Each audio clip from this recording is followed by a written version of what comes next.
Okay, it is 10 o'clock. The meeting is being live streamed. So if you have something to say and you're in the audience, please up to the microphone. With that, we'll call the meeting to order and rise for the pledge.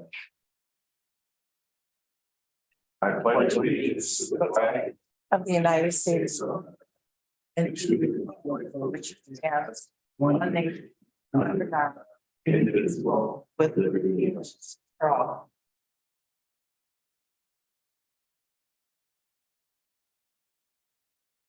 Okay, public forum. Anybody wish to speak at public forum?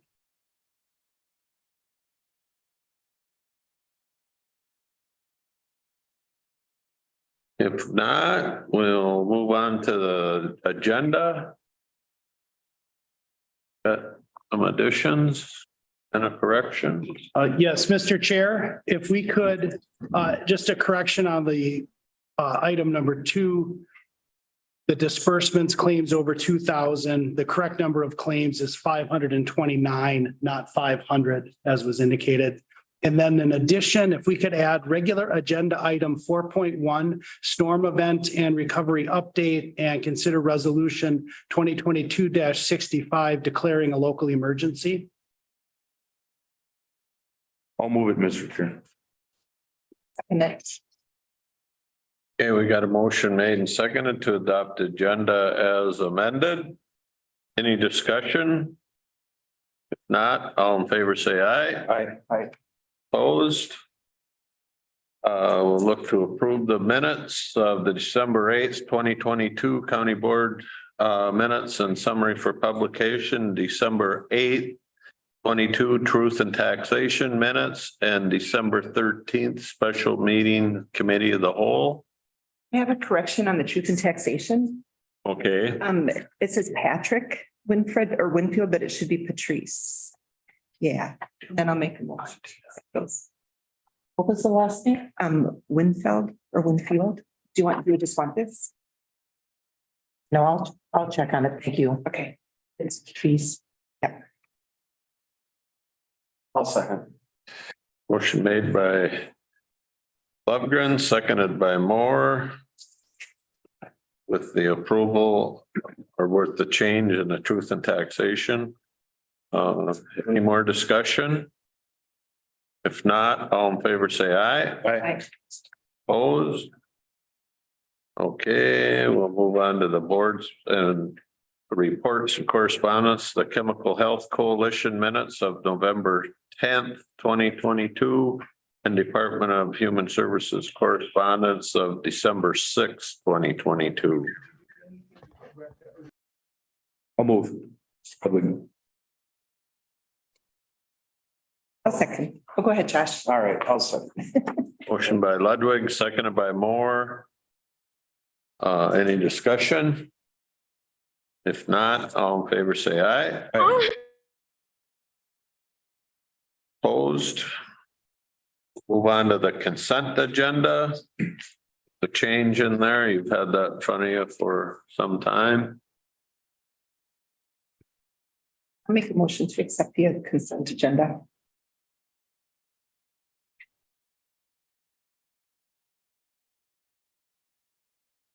I'll second. Motion by Lovegren, seconded by Moore to approve the consent agenda. Any discussion? If not, all in favor say aye. Aye. Opposed? Personnel Committee report. I can take that. All right. We met on December 12th, and we made the following recommendations.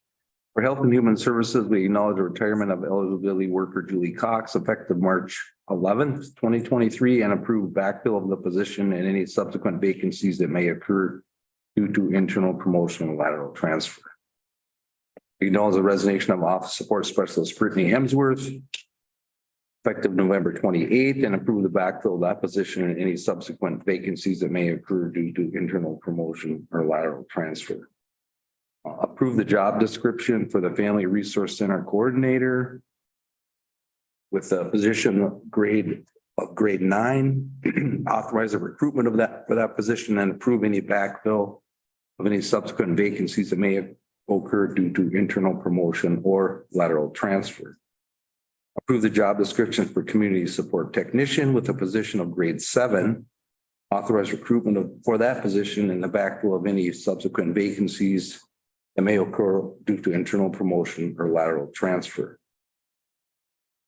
You want to take all at one or go in groups? I think we can do them all. Okay, on assessor, we acknowledge the resignation of clerk 3, Jackie Ness, effective December 16th, 2022. Approve the backfill of the position and any subsequent vacancies that may occur due to internal promotion or lateral transfer. In the sheriff's office, we approve the update of job descriptions for sheriff deputy, sheriff investigator, sheriff sergeant, and chief deputy to include the ability to provide credible court testimony and the ability to lawfully possess and use firearms. Just update to the policy. Sheriff's Office jail acknowledge the resignation of correction officer Courtney Hart effective November 19th and approve the backfill of the position and any subsequent vacancies that may occur due to internal promotion or lateral transfer. In administration, we recommend changes to update and simplify the Pine County purchasing policy, the procurements for non-federal funding to simplify the policy and include more explicit information related to the use of credit cards. In the 2023 elected officials' salaries. Should we stop there? Sure. And then let's take those items and then we'll. Okay, I will move those, Mr. Chair. I'll second. Motion made by Ludwig, seconded by Moore. Yeah. Okay. Any discussion? If not, all in favor, say aye. Aye. Opposed? Now we'll move on to elected officials' salaries. Yeah, we considered the 2023 salary for county attorney Reese Frederickson. And recommended $145,788 effective January 1st, 2023. Should we do all? Yeah. Yeah, okay. So, and then we did the county sheriff, Jeff Nelson, the personnel committee recommended $132,515 effective January 1st, 2023. I'd like to move them to. All right. Then have a separate discussion on them. Yep. I'll second that. Any discussion on those? If not, all in favor, say aye. Aye. Opposed? Okay. Now we'll have a discussion on the commissioner's compensation. Yeah, we just kind of brought it up every year about that time when we do the other elected officials. So I specifically just asked, when's the last time we did change it? And it looks like 2016 was the last time that we changed the commissioner's salary. And I believe it was about a 2% increase back then.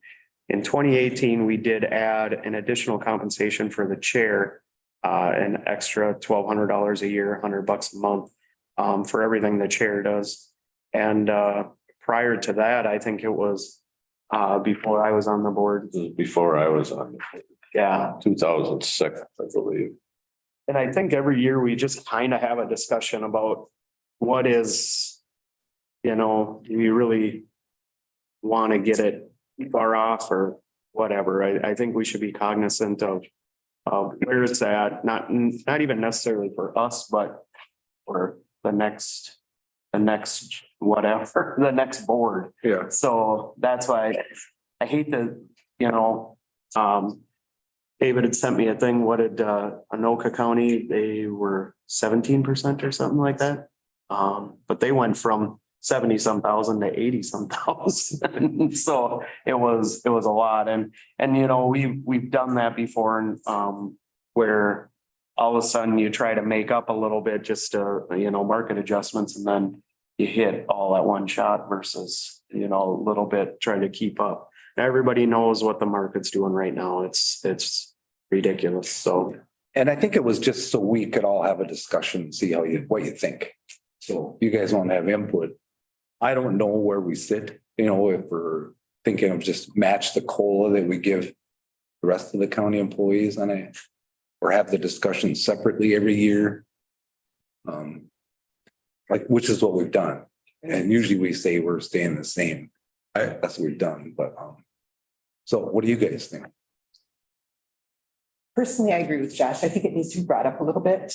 And then I think from there, we should just do the automatic non-union wage increase. The COLA? Yeah, because otherwise I think it's a detriment to the position. Yeah. We need to be fair to the position for whoever the future board is. Anything?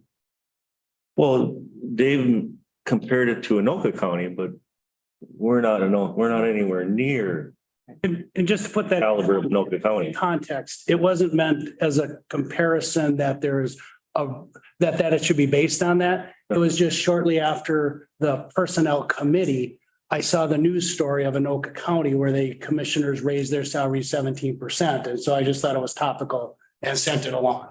Because I think we would want to look at similar counties with the same population, with the same. Yeah, things like that. I don't know that. How do you do that? I don't know that you can, JJ. I think it's just something we've struggled with forever. And I think to try to keep the position somewhat in line with what the job requires. If we've given other people 2%, we should think that this position deserves the same. That's all. That's what I would say. And when we've looked at it before, I mean, we're similar. I mean, and give or take, a few $1,000s here and there. I don't think we're half of where anybody else is or even whatever, but I think it's just something, like I said, and even my 8 years on the board is just something we just don't do and don't be cognizant of. And I think it's just something on the personnel committee, I don't think it's for the personnel committee to decide. I think it's the county board to decide. I just think we should just try to put a placeholder there. And if at that time the board decides, hey, we're fine, we're good. I think any of us on this board didn't do it to give ourselves all kinds of extra money every year or anything like that. I'm just looking to the future, because at some point you're going to look at it and be like, well, why would you run for the position or anything like that? And that's kind of what you get. So I think just to somewhat keep up. So did we have a percentage that non-union people, or, I mean, is that 2%? Yeah. That's probably where we need to be. Are you working on that number? Is that what the non-union people got, David, is 2%? Well, it's on the agenda for a little later in the meeting. Okay. So presuming you set it there. Okay. And then also later in the meeting is the actual resolution to set your salary. So if you want to make a change, that would be the place to do it. But just to answer the question, currently the commissioner's salary is $21,844. If you did a 2%, it would go to $22,281. We'll come back to it later in the agenda. What was the whole thing? 22? 22. 281. Yeah, so it'd be a 437, I think, dollar Yeah. increase.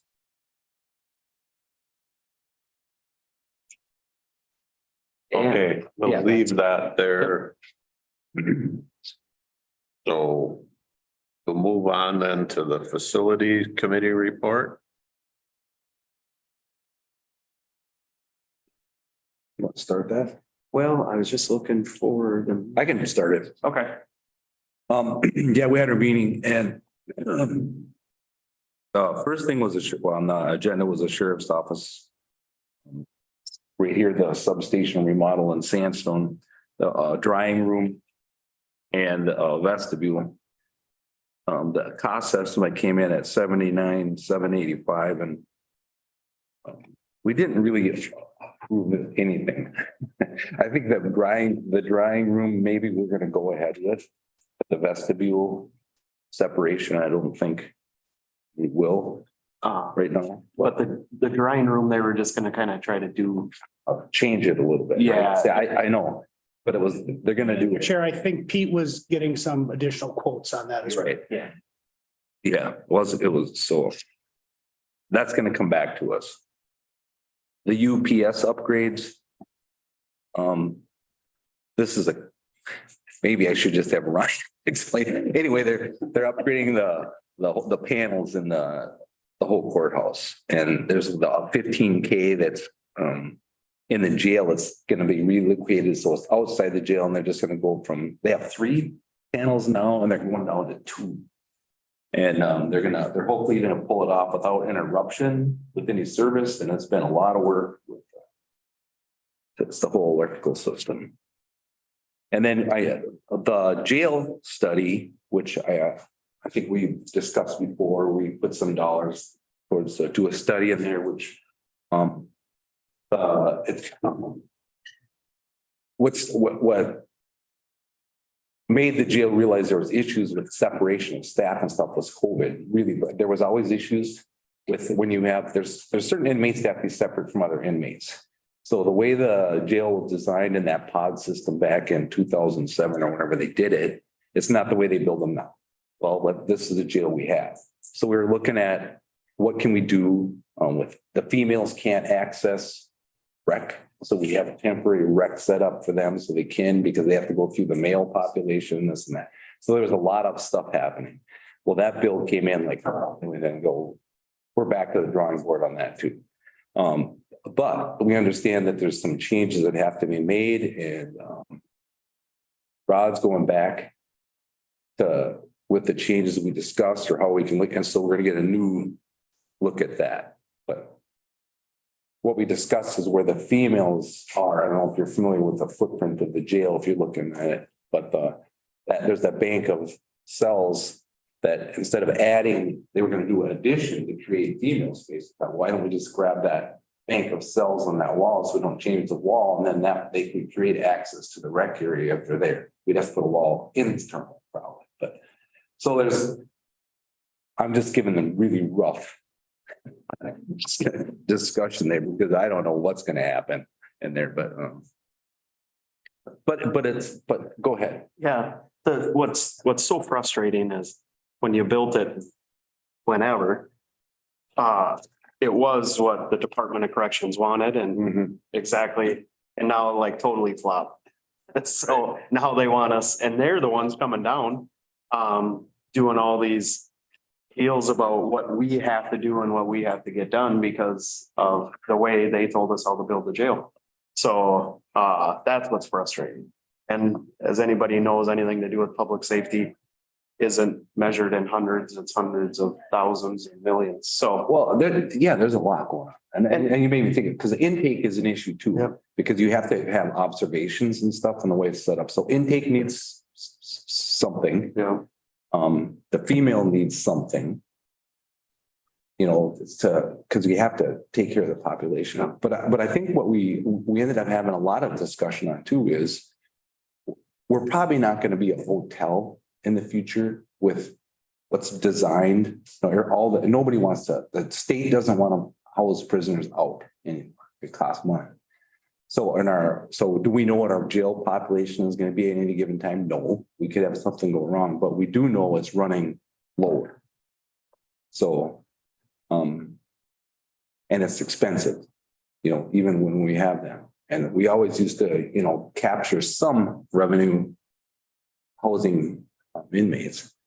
And if we don't do something with our females, because Carlton's doing a big female program in their jail, which we may be able to take advantage of if some of our females I think they're hoping that we do. become eligible. Yeah. Yeah. That they can go through a program there that will help us with our female population too. So there's a lot of things moving. So Is there- is I just there don't want to any- invest a big hunk of Is money. there any Hmm? design changes that would allow us to manage that jail with less people? That's what we're kind of looking at and trying to, how do you make it more efficient? Right.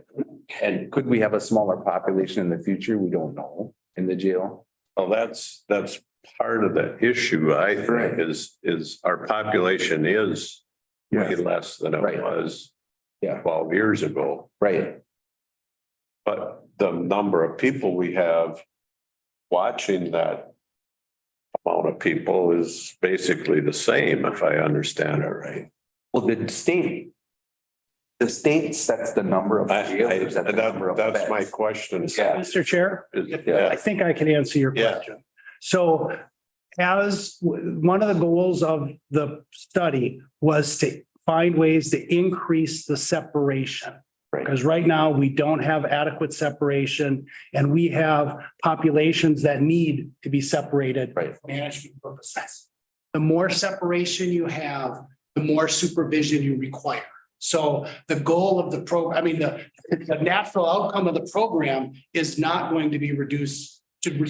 staff. Right. It's So I not, gotta quit thinking about that. well, I was gonna say, you maybe noticed there was a note because the consultant and Rod are very keen on the staffing, that any of the changes would not require increased staff. But it's just the nature of the jail has changed such that to get the segregation we need. And then also to add some enhancements with the positive pressure cells and the dry cells. Just creates more segregation, but it also creates more need for staff, not less need for staff. Yeah, and that's where the jail, when they do the inspections, they come and inspects. The issue is separating certain types of prisons. They say you have to. So far, they're letting us operate because we do it. Rod does an amazing job there. That's should really be giving him a lot of credit. So Rod, I think Rod took some good direction from the committee meeting. He's been connecting with staff or with the consultant, and there'll be some revisions and there will be some less costly options. And I think, before people get sticker shock, I think the consultant did exactly what we asked them to do, and that was how do you maximize the segregations? And then that creates the menu of things to choose from, and then the framework to make changes that maybe as we go through this process have become more evident that this is what we really want. And so the price will come down, whether it comes down enough or not, to make it a project we can implement is yet to be seen. Yeah, and is it something we can implement in stages? Right. With the thing that needs to be finished the quickest we probably have to do. Yeah. Yeah. Where was I? Yes, I think that's pretty much it. That it? Oh, there was some discussion about a body scanner too. And For the whole courthouse? or this just is for the court? jail. Oh, it's just Because for- what happens is people are coming in with drugs stashed inside their body. And no more can we go to the doctor and say, pull it out of there, And then, so they wanna, and the scanners aren't as expensive as you think you can buy used or whatever, but they are expensive. So that's just another discussion piece. So would it be like the TSA scanners? Kinda, yeah, but you can see somebody's hiding a bunch of heroin somewhere. So would we use that for visitors too? Because a lot of times the visitors are bringing this stuff in. That will all happen with. They don't get to visit. They go through glass most of the time, but you can still pass stuff. But yeah, they're pretty good about watching that because cameras and stuff. Yeah, but Mr. Chair, just to answer Commissioner Lovren's question, the scanner would not be intended for visitors. Right. I think we'd have a big issue there. I thought they visited only by video. Right, they do. It's our phones. Yeah.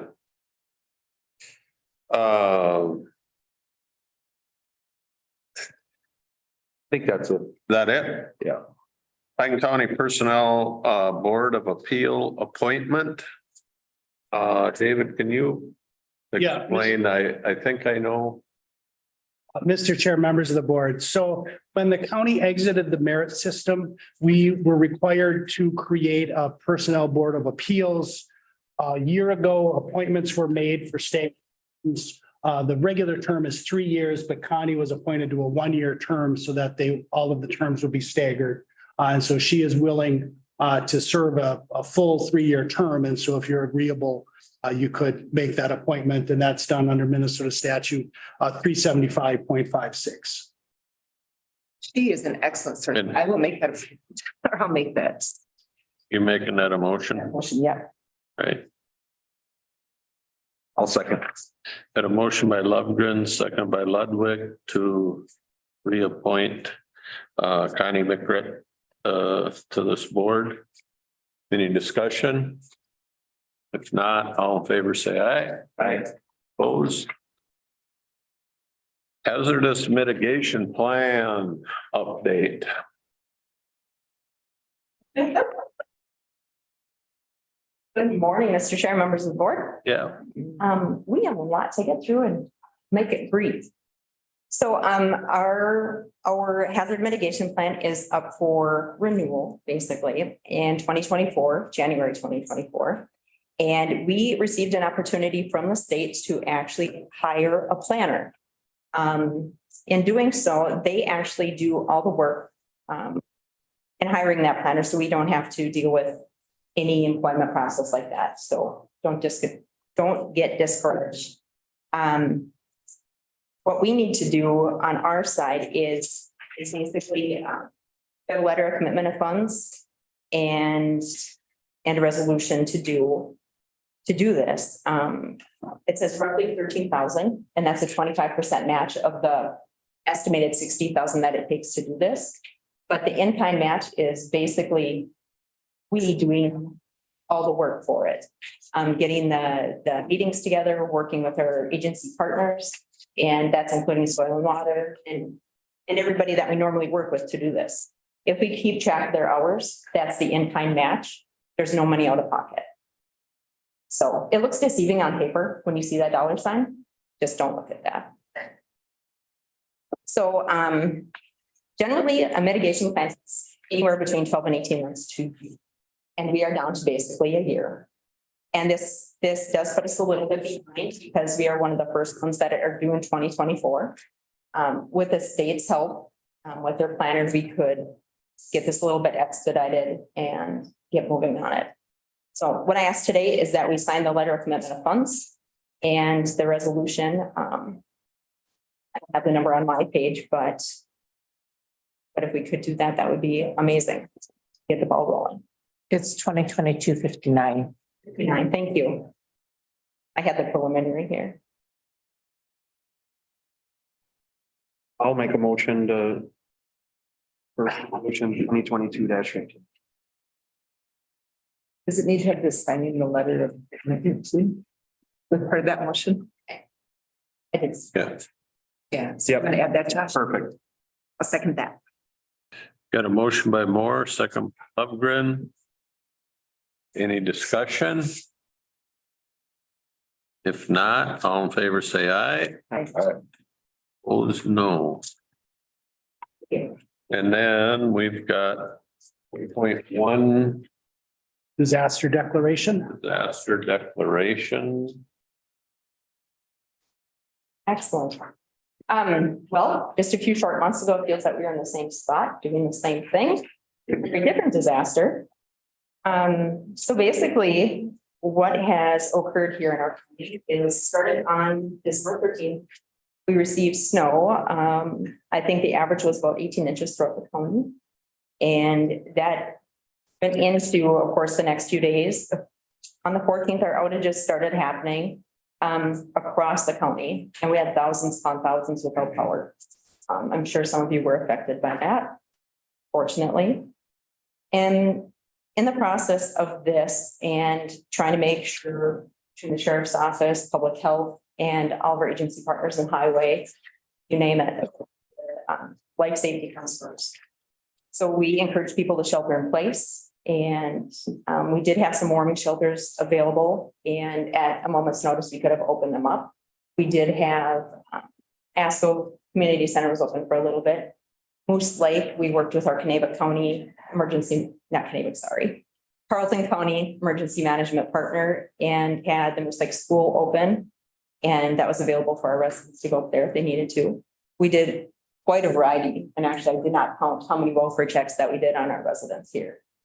We encourage that people would check on their relatives and family, make sure that phone call goes out to them with people that work with up in their homes.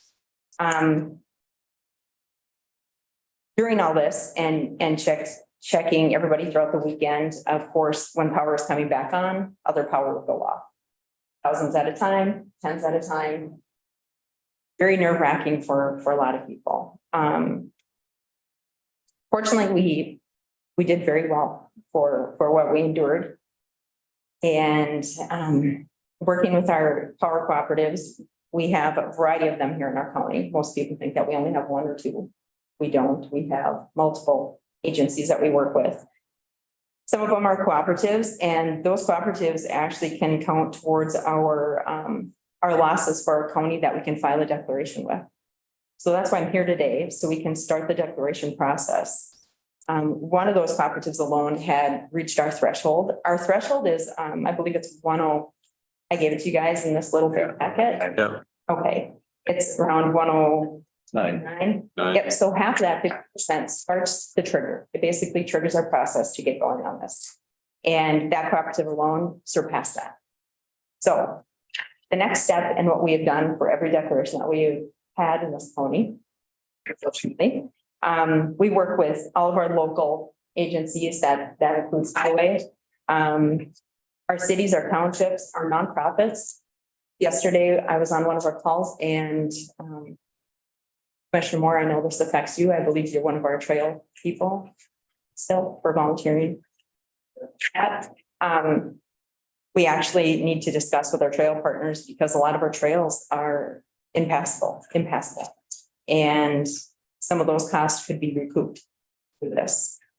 Now, we have a lot of debris cleanup. We have a lot of snow plowing left to do. And unfortunately, we have more weather coming in this week that everybody believes will have more damage from the first storm than we did at the first storm, I should say. So just trying to get through the one, make sure everybody's good and safe and can make it through the next week here. Talking to highway, we have lots of cleanup and lots of debris that will come out in the spring. We need to kind of get the whole preliminary damage assessment done within the 30 days. And that's where we'll be working with all the townships and cities like we always have. Send out emails and send out letters, paper letters to people. And Do you reach out to the township? I do. Okay. And we have. I already had 2 texts. Oh, of course, I have the Yeah. whole list. Yep. And thanks to Kelly and her staff for having the whole list on mailing labels too. It's amazing. And email. So yep, it's a lot of work, but unfortunately, this is almost old hat to us. So with that, I ask that we sign the local disaster declaration so we can get moving on this. Thank you. I've got one question. Sure. And so we had the storm where the ice came and the snow came and the trees are starting to now, I've noticed trees in our neighborhood where the sun has eaten the ice off of the south side of the balsam trees, let's say. Well, now it's weighted heavily to the north and that you can see what's about to occur. And the first time the wind gets above 10 miles an hour, I think we're going to have another disaster. Is that part of the first storm? Or is that do we have to have another, if it happens widespread, does that become another disaster? It does. That was actually a main question on our call with the state yesterday, because we're all anticipating that. Unfortunately, throughout these last few days, we've had so many outages. Yesterday, Hinkley, They're still happening. Yeah, they are. Right, I just looked at the screen and it's nice and clear for the one, and you look again, 5 minutes later, 800 people are without. So to answer your question, we had that yesterday and it will not It has to be less than 48 hours basically in between. They say there's a 48 to 72 hour in between. And I'm like, well, I was very frustrated. Yeah, Imagine. And I said, well, we're having these outages and we have to go out and clear the roads or clear the lines and it's constant. Nope, when the event happened is where it starts and stops. Anything residual goes with that event. So this next event that's going to happen, it will start in a few days and that will be its own separate event. Just for instance, what happened in 2018 when we had the one flood and the first one. And it started on the first part of the month and it went through those first few days. The rest of the state started flooding. And then if you remember, the south half of our county got the second half of the flood a week and a half later. We got to claim that as one fell swoop because when ours was still going, the next started for the north and it connected all of those together. The state said that is the last time they will ever do that because it was such a mess. So you live and you learn. So. okay, thanks. Mhm. I'll make a motion to accept resolution 2022-65. Second. Got a motion by Lund, and seconded by Ludwig. Motion 2022-65. Any discussion? Thank you for what you do. Thank you. If not, all in favor, say aye. Aye. Aye, not aye. Say aye. Any opposed? All right. Thank you, Denise. ARPA update. Mr. Chair, members of the board. So we had talked about the ARPA spending last in the context of the 2023 budget process. And so the spending spreadsheet has been updated to reflect those changes. And then also there is the opportunity to make some transfers. One, the $300,000 for the insurance fund rate stabilization. And then the other one for the $621,263 for the 2023 operating budget. And so on the various lines on the spreadsheet, there were 3 that were zeroed out as part of the budget process. And so I'm suggesting we just remove those and they are removed from the spreadsheet. And then there's some minor tweaks based on actual expenditures. And then a new since the packet went out is on line 30 on those mental health mini grants. That $1,016 is unspent and unneeded. And so I would also recommend that we make the update the budget amount to that line to be $18,984. And then that 1,016 would just roll into the current deficit and reduce that a little bit.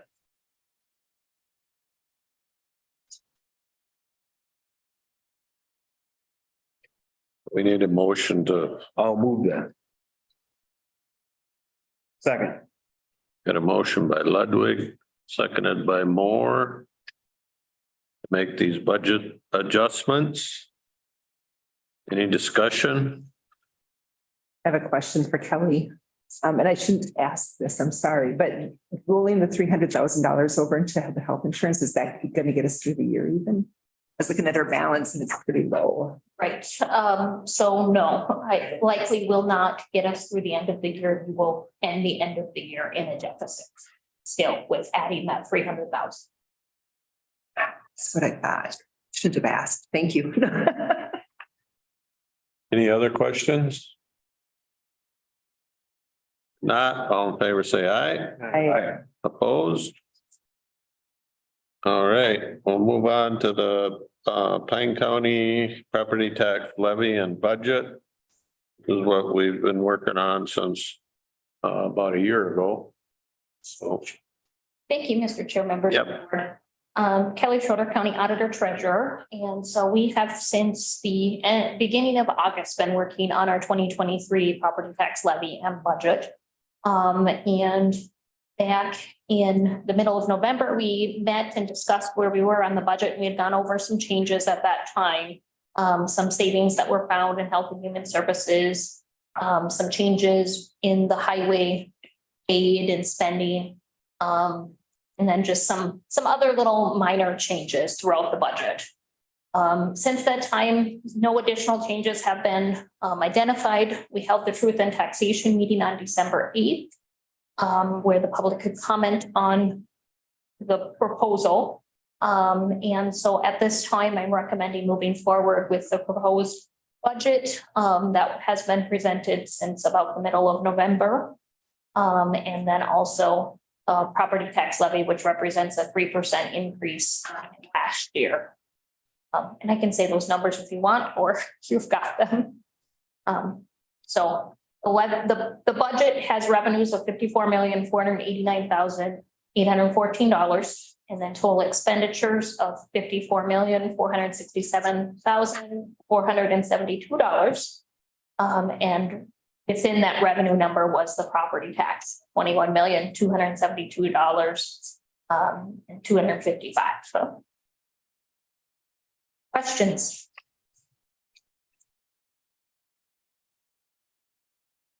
I hear none. Can we do them as one or does it have to be as two? I prefer we do them as two. So we're looking for a resolution for the levy, which is 2022-61. Oh, these say 2021. Okay, I'll make that motion. I'll second. Motion by Lovegren, seconded by Moore. Any discussion? If not, all in favor, say aye. Aye. Opposed? And then we're looking for a resolution 2022-62, which is the budget that corresponds to that levy. I'll move that, Mr. Chair. I'll second that. Motion by Ludwig, seconded by Moore. Any discussion? All in favor, say aye. Opposed? Thank you. Thanks, Kelly. Establishing the 2023 non-union cost of living adjustment, the COLA at 2%. I will move the COLA for the non-union, non-elected employees at 2%. I'll second. Any discussion? Mr. Chair, Yes. if I could just note that that does match the 10 collective bargaining agreements that are settled. They all have 2% COLAs in them. Thank you. I think we knew that, but it's nice to be reminded of that. Hearing no discussion, all in favor, say aye. Aye. Opposed? County Commissioners compensation per diem and mileage. I'll move the resolution 2022-64, and I will move it at the 2% increase to follow the other one at 22,281. And leave the per diem the same, Yep. and the mileage will be the county mileage rate, which is set by the federal. Is it the federal mileage rate, Kelly? Yeah. Yes. And Okay. Mr. Chair, there's a separate amount for the board chair that is currently $100 a month above what the commissioners are.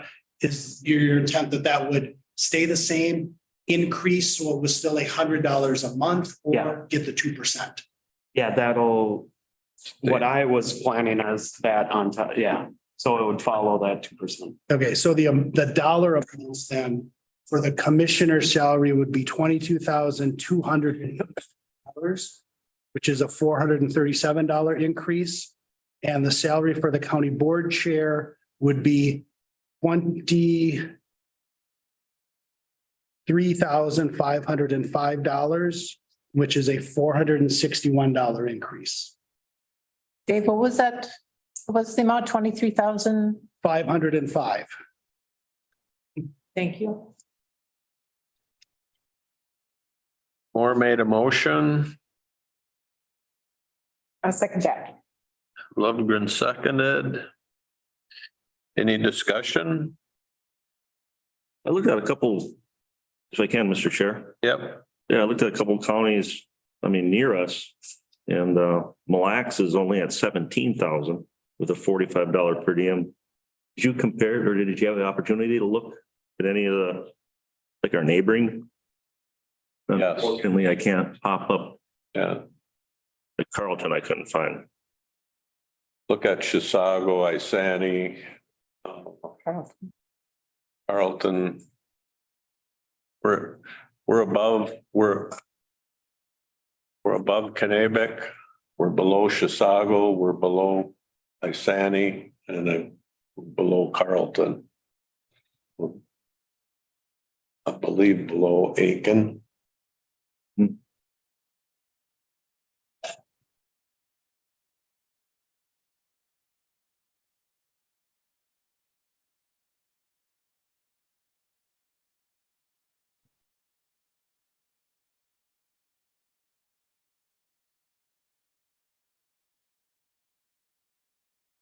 Are there any other questions?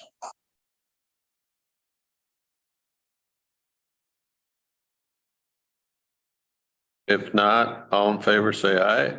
Aye. Opposed? I oppose. All right. Establish the citizen board and committee per diem. And I believe that we're at the statutory rate right now at $75 per meeting for a pay board. I think we have everybody maxed out. Yeah, Mr. Chair, members of the board. So the statute sets $75 as the maximum for the Housing and Redevelopment Authority. It does not set a maximum that I'm aware of for any other board or committee, but the county board has used that $75 as kind of the uniform threshold. So other than that one, you have more discretion if you wanted to change it.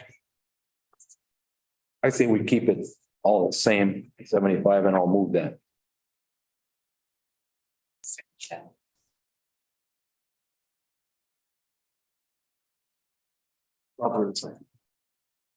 Who made the motion? Matt. I second. And you seconded it? Yep. Okay, I didn't hear the second. Yep. Okay, any discussion? Not all in favor, say aye. Opposed? And then, let's see, I don't think we have much say so in this. We're gonna set our January 3rd meeting as our reorganizational meeting.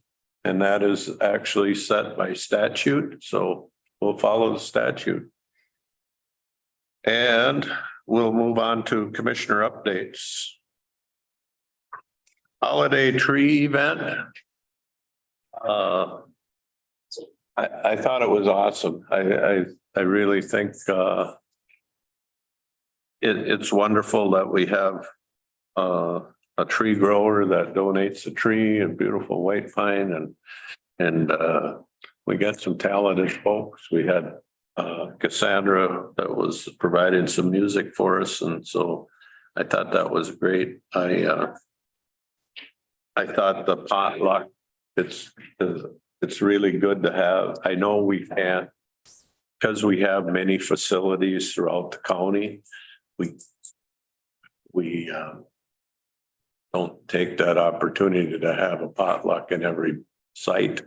But maybe we should, but it was a great chance for at least for me to sit down with the people that do some awesome work for us and just chat with them as people. And I sure appreciate it. I don't know if anybody else has anything to say. It's a nice tradition. I hope we can keep it going. And I think just Sandstone up here, they have a lot of potlucks and they do a lot of things to keep together. So yeah, I think that these areas really work to take care of themselves and to keep that friendships going. Pine County Law Library. It got rescheduled, I think, to this week. I gotta look, wasn't it this week? I think they rescheduled it again.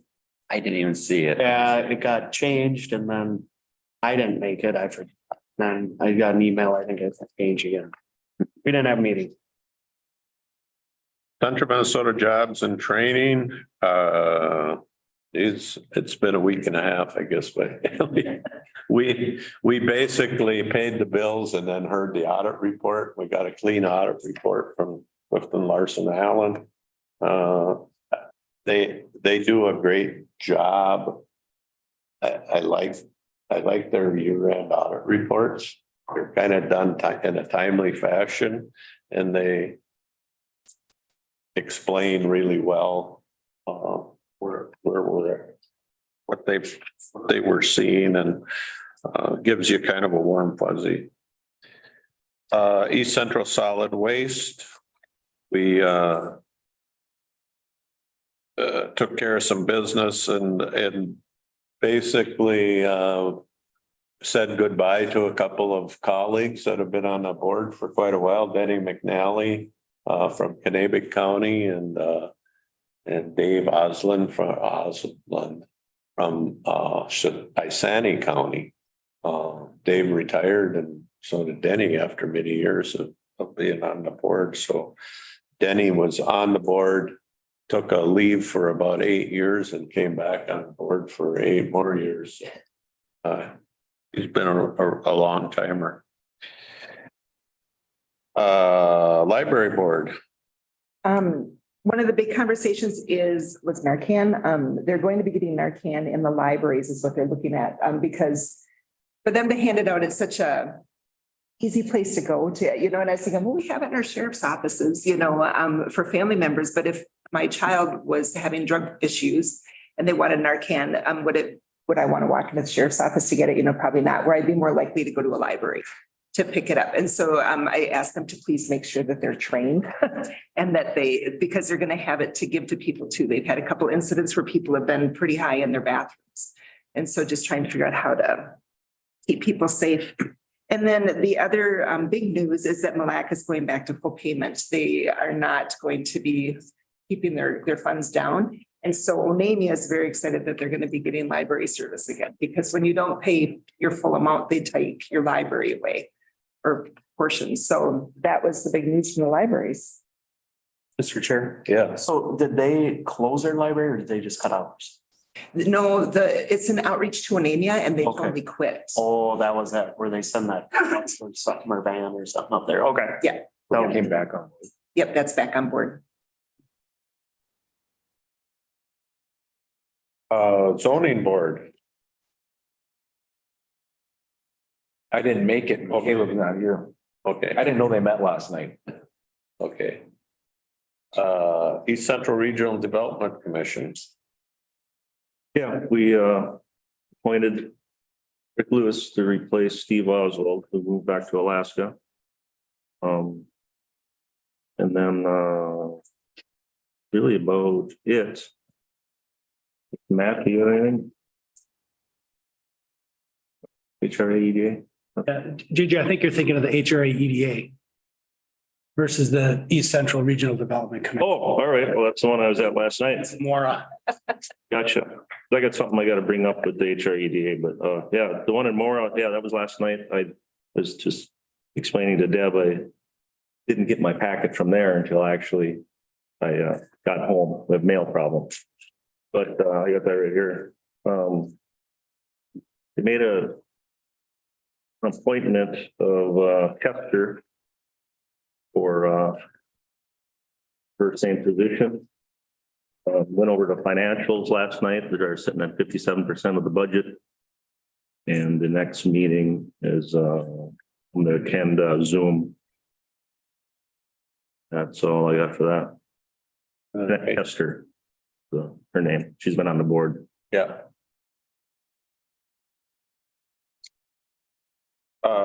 Any other reports? I just would like to have so we're all on the same page. On, everybody's going. Yeah, and we have to be careful. I was down at AMC and I went to the open meeting law thing, and I just wanna, if it's a joint powers board and you're spending money, I think we should be if we're zooming, we should be being in a public place or something, if you don't drive all the way over. Is that the way that works? I think it's because now we know for sure, because we went to that seminar. Yeah. if we're on a joint powers board and they put out a thing that says, this is a Zoom, you can zoom in if you want. Better make sure that they're putting notices, that they're noticing that meeting. And that they're noticing the location that you are going to be at. Yeah. Because I have been guilty of that. I just go into my kitchen and nobody knows I'm there except me. Yeah. And by Minnesota open meeting law, that has to be noticed in their notice. If I understood that, That's the way I understand it too. that what you understand, David Reese? Yes, I mean, if you're gonna participate, commissioner and vote, should be noticed.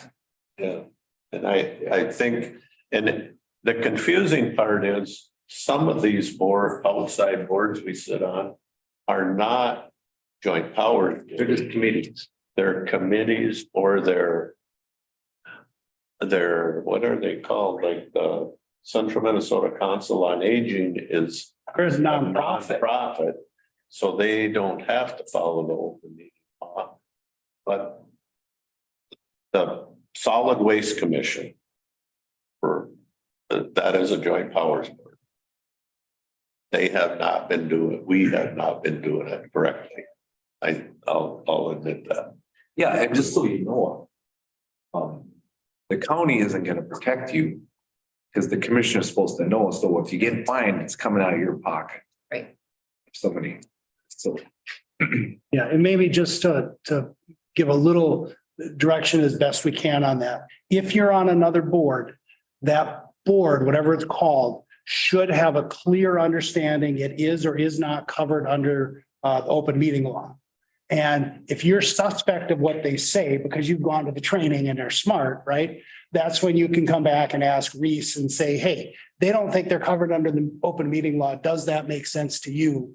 And then Reese can give an opinion. But those boards need to take responsibility to educate you and you follow the right procedures. And then you as members, if you don't think you're getting good direction, need to fulfill your board member role and ask more questions. Yeah. I think that's the key, David. We know sometimes the executive director of that board might have never gone to the open meeting law seminar. And so we need to educate them. So I think all of us that went to that seminar learned something that day. It was like a wake up moment. Yeah. I learned something. I've been a little, probably not, I should have been a couple of times. Are there certain boards right now that like jump out at you that you think we gotta look into better, or what do you guys think? Well, I think if you're spending public money, you should be posting. Regional Development Commission, is that I'd assume that's a powers board? I'm almost sure they're covered under the open meeting law because they're established in statute. The Greater Minnesota Parks and Trails probably Is it may nonprofit? not be one. The Highway 23 Coalition. Probably not. Because that's a public-private partnership with a board of directors. But that brings me to this handout that's at your place, just for your use between now and the additional meeting. It's all the boards and committees that we have to think about which ones you may be interested in getting on or getting off.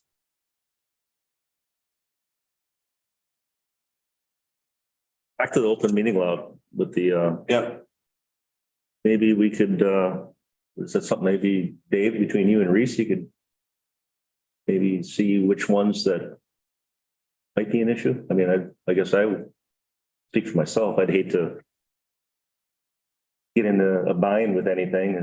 I wouldn't want to wait for something to happen to then start looking into it. I would like to be proactive and look into I mean, it. I think to expedite that, if you're on a board and they're not acting like they're following the open meeting law, let us know. Right? Because that way we can zero in on the one or two that aren't. what I just did is I kind of went through and thought of the ones that I do zoom in on or remote. And then if you got any questions on them, like law library, but that's just a committee. Only other one we usually do is tech committee. That's the only ones I still do remote kind of. Every once in a while, personnel if I forget. I'm in my office. So here's the giant question, Reese. The Lower St. Croix Watershed Board. I didn't vote that way, but the group voted not to be a joint powers board. They're a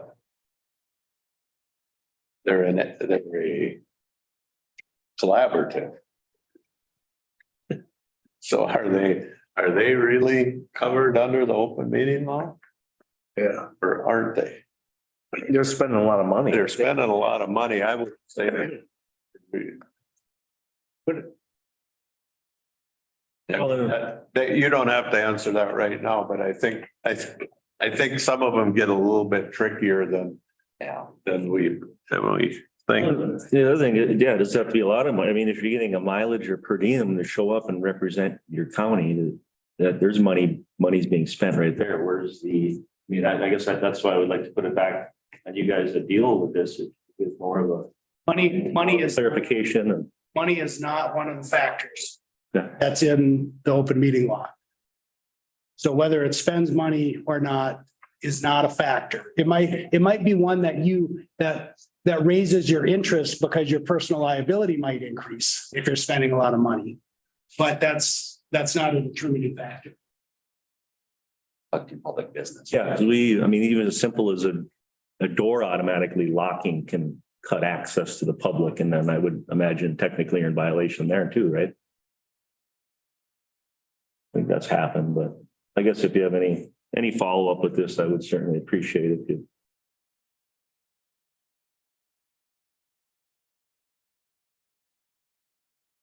I have some others. Yeah.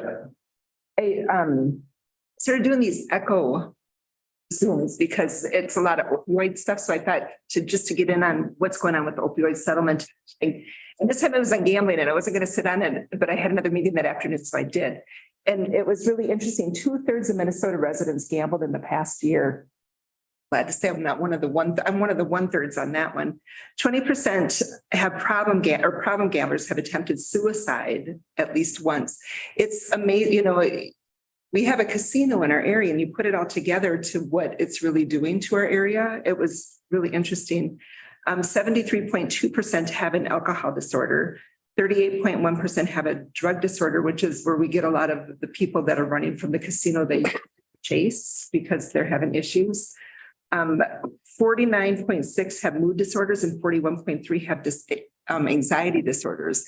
It was really interesting to get the statistics. And this is just in Minnesota, so it's not nationwide, it's just here. The one thing that they said that as parents and grandparents, kids gaming is a huge leader to gambling issues. And I think all of our kids have the gaming things that they do. And what did you get for Christmas this year? I got a Nintendo Switch. So we are doing so much of that stuff and it is going to lead to gambling issues. So just as a thought process for us all, with that. And then I went from that one to TNT for NACO. And the big one is that there's a Community Connect grant that's going to be coming out. It's going to be opening anytime. And it's with no real broadband, dial-up speed. It's a large grant that's not even really known how much it is, but they said it's going to be huge. And it's coming in that we need to get onto that one soon. And that one was brought up a couple of different times. And then we've got the information that we've been, Leslie put it out on the county website, and I know I put it out on Facebook. We talked to the extension office about sending it out in their newsletter so that people can do the speed testing and do the challenges with the FCC, because they're stating that we're 100% covered here in Pine County, and we're not. We're not getting, those people can't respond out there. Right. And so, it's a big issue. And the thing is if my neighbor's probably getting really good broadband because the box is right at their driveway. but my broadband is horrible and I should have 40 up and I've got 7 maybe. So we're the ones that we really need to go out and do that challenging. And so that's, promote that to people that, we've got to get that done. And then I had a Shack meeting. Jan Malcolm is retiring, and so they're going to be replacing her. And the big thing that we're doing with Shack is we are going to reach out to the governor and ask for a non-political appointment. One of the people that they were looking at was Jen Schultz, who ran against Pete Stauber. So she's, very political. But then there's also a doctor from the Mayo that's been a doctor for a while that, so we're asking that they look at a non-political person for that so that it's not going to be looked at as political. And then we had the childcare meeting the other day, and I just want to say I'm really impressed with the team that Leslie put together. She did a good job, and there's more people coming on. And it's exciting to see, I wasn't really, I didn't know how the ideas were going to go when we first set them as to what our goals were for Pine County.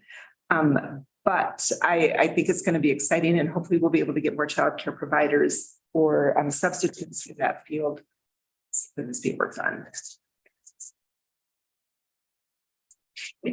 I've just got one other, it's not a committee I went to, but I want to give a shout out to our highway department. Yes. This was a long drawn out affair. And it started snowing, I think sometime on Tuesday, and I don't know if it quit yet. But they run about as lean as any county in the United States. And so when a truck breaks down or a guy gets sick, or they've been in the truck so long, they got to go home and sleep. Yeah. That route isn't going to get done for a while. And so we had a case where that happened not too far from my house, and people didn't understand why the road didn't get plowed out that day. And it's because, somebody else had to get done with a route before they could go do somebody else's route whose truck was broke down and somebody was sick. So it's the cost of the way we have to do business to make budget. And so I think they do an amazing job, and I just give a shout out to them and the whole staff. I'd like to add personally, with both of our stores, we were trying to help one of the trucks get back on the road, going physically pulling different belts off the thing because they broke a belt and couldn't find Speedy. They had them ordered from them, and and also the power company. We were without power for over 30 hours at our Hinckley location. Denise, One morning, the power company came in to get gas and chainsaw bar oil and stuff to go clear. So, them boys worked their butts off. Yeah. do you know if we have any outside power companies helping our local power company Oh, yeah. in Pine County? Yep. Yeah. At one time, no. I think it was Elite, there's some power had, they said that they had only 81 different units, mutual aid. And that was not just our area, that was other. Out there, it's it's not just other electric places, it's chainsaw people, it's. I know up north, McGregor, Lake Country is so big, Yeah. it's so rural. They have Oklahoma's up there with them. They got a lot of other states up because it's cross country power lines, Crazy. I have one other. We got a certificate of appreciation for you for being our board chair for the last year. So I'd just like to hand this to you. Thank you. Thank you. And it's our county attorney's birthday today, and we won't embarrass him and say his name or anything, but and I won't sing to him. They figured you'd appreciate that, but happy birthday, Reese. And everybody have a Merry Christmas and Happy New Year. Yeah. I got one more thing back to the economic development. Got a note straightened out here.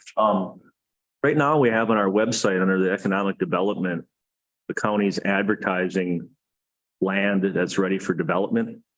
And it's the one you got to open up. Ryan's probably good at this. You just open it up, you click on economic development, property inventory. There's a breakdown of towns, and the one is Sturgeon Lake. Says there's a lot in prime location, land ready for development. It's not ready for development. And I guess I think I was just looking also, I don't think we can advertise legally other people's land without their consent.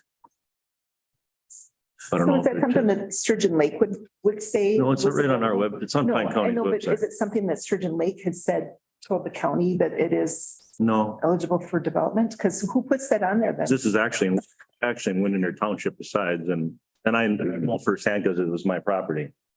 Okay. And then if you look under Willow River, there's another one for a construction company and mini storage also, and that's currently not for sale or available for anything. So I'm just wondering who puts those on there. I think it was put on by through the economic development group, maybe. She Maybe gets, Leslie put it on, or she would get it from somebody in that area that it is. Yeah, we'll find that out. And if they shouldn't be up there, we'll take them down. yeah, and I guess there was a statute where you can't advertise other people's property just so we don't get in any trouble. Yeah.